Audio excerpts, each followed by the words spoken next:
So today I've been working on putting some flooring down, covering the old floor. Like ripped up the old vinyls and the adhesive wouldn't come off, so decided to lay some 3.6mm ply over the top of the other ply, which is fine. It's quite light and it's working well. Started to frame up the bathroom.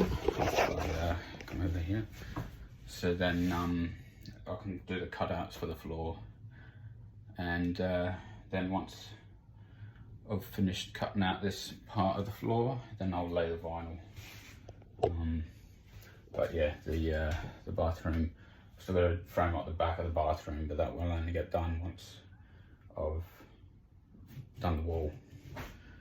But yeah, I'll do that once I've got a toilet, so that I can size up the toilet cutout.